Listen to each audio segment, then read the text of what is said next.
ঈদ উৎসবকে ঘিরে বাহারি পোশাকের পাশাপাশি জুতা কেনার প্রতিযোগিতাও চলে, আর তাই ক্রেতাদের চাহিদা মাথায় রেখে জুতা তৈরির কারখানাগুলোতে শ্রমিক, মালিক আর বাজারে পাইকারি ও খুচরা বিক্রেতাদের মাঝে ধুম লেগে যায় জুতা তৈরি, বিক্রি আর বাজারজাতের।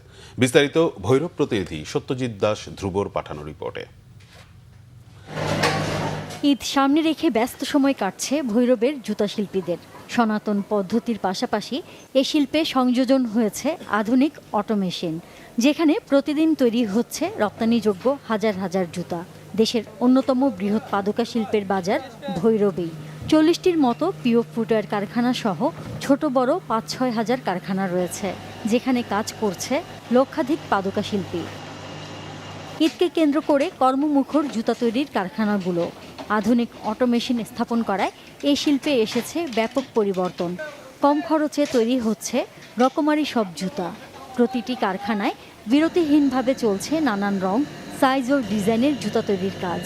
এখানকার উৎপাদিত জুতা খুবই উন্নত মানের এবং দামে সস্তা বলে দেশব্যাপী ব্যাপক চাহিদা।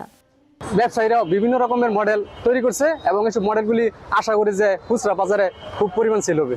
মেশিনের মালগুলো তো ভালো ভালো কম্পিটিশনের, তো এখানে ভালো রেটে মাল পাওয়া যায় এখানে। রমজান মাসে আমাদের ব্যস্ততা ওই জায়গায় অনেক, কারণ বিভিন্ন জেলার থেকে এই কাস্টমার চলে আসে, আমরা বেশি আর কি ভালোই বেশি। ভৈরব পাদুকা শিল্পের উদ্যোক্তারা জানান, দেশের অভ্যন্তরীণ চাহিদা মেটানোর পাশাপাশি হাজারো মানুষের কর্মসংস্থানের ব্যবস্থাও হচ্ছে এই কারখানাগুলোয়। প্রশিক্ষণ আর সহজ শর্তে ঋণ পেলে দেশের চাহিদা মিটিয়ে এখানকার জুতা বিদেশেও রপ্তানি করা সম্ভব। তবে সারা বিশ্বের কাছে এই ভৈরব ক্লাস্টারটা একটা সময় এক্সপোর্টের একটা ভালো অবস্থান তৈরি করবে, যদি এই সেক্টরটাকে সরকারের প্রতিনিধি যারা আছে তারা যদি বিশেষ নজর দেয়।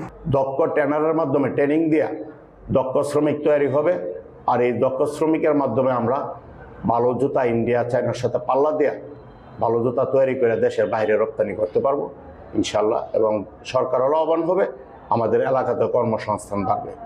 ভৈরবের কারখানাগুলোয় তৈরি জুতার মান বাড়ানো গেলে খুব সহজেই তা বিদেশ রপ্তানি করা যাবে, আশা সংশ্লিষ্টদের। Bangla vision news desk.